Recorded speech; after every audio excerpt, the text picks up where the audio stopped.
মনে হয় স্বরাষ্ট্রমন্ত্রী আইনের ব্যাখ্যা না দিয়ে আইনমন্ত্রী আইনের ব্যাখ্যা দিবেন, স্বরাষ্ট্রমন্ত্রী এসবে মনোযোগ দেওয়া দরকার। স্বরাষ্ট্রমন্ত্রী মনোযোগ দেওয়া দরকার। সারা দেশে কোথায় কোথায় সন্ত্রাসীরা রয়েছে সেই সকল সন্ত্রাসীদের তালিকা করে তাদেরকে বিচারের ব্যবস্থা করা দরকার।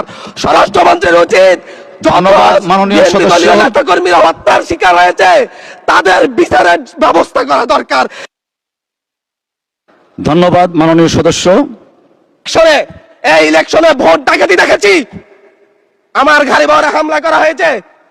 আমি কি এই ইলেকশনের জন্য নিজের রক্ত জড়িয়েছি?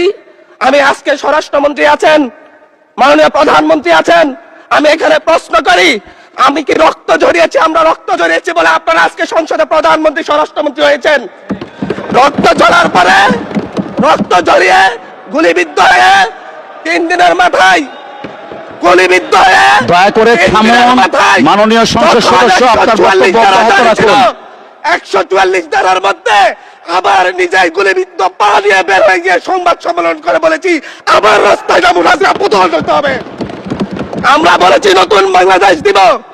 আমরা নতুন বাংলাদেশ আবার প্রতারণার রাজনীতি দেখতে চাই না, প্রবঞ্চনার রাজনীতি দেখতে চাই না। যেই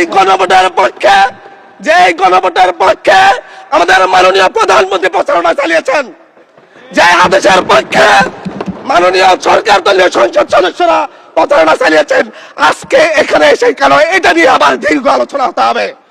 আমরা 90-এর গণঅভ্যুত্থানের কথা বলে যাই নাই। 3 জোটের রূপরেখা হয়েছে, বাংলাদেশ গণতান্ত্রিক ভাবে উত্তীর্ণ হবে কথা দেওয়া হয়েছিল, কিন্তু 94 সালের মাগুরার নির্বাচন কারা আয়োজন করেছিল? কারা 94 সালে মাগুরার নির্বাচন আয়োজন করেছিল? আজকে আবার এই সংসদে দাঁড়িয়ে আবার এমন একটা ব্যবস্থা নিয়ে যাচ্ছেন, আরেকবার যে মাগুরার নির্বাচন আয়োজন করবেন না, এর নিশ্চয়তা কে দিবে? এর নিশ্চয়তা কে দিবে?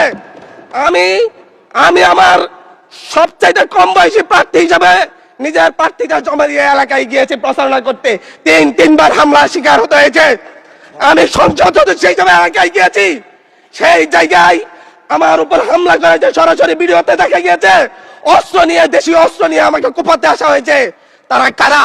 ওরা তো তারাই যাদের প্রত্যেকের হাতে বিএনপি দলীয় নেতা কর্মীদের রক্ত লেগে আছে, প্রাণ লেগে আছে।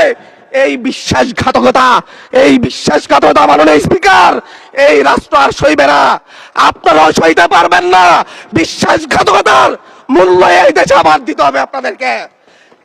যারা আপনাদের ভাইদের রক্ত জড়িয়েছে, খুন করেছে, খুনের মামলা আছে, তাদেরকে আবার পুনর্বাসিত করে আমাদেরকে খুন করার জন্য লেলিয়ে দিচ্ছেন। চট্টগ্রাম থেকে এক সাংগঠনিক নেতাকে পাঠিয়েছে,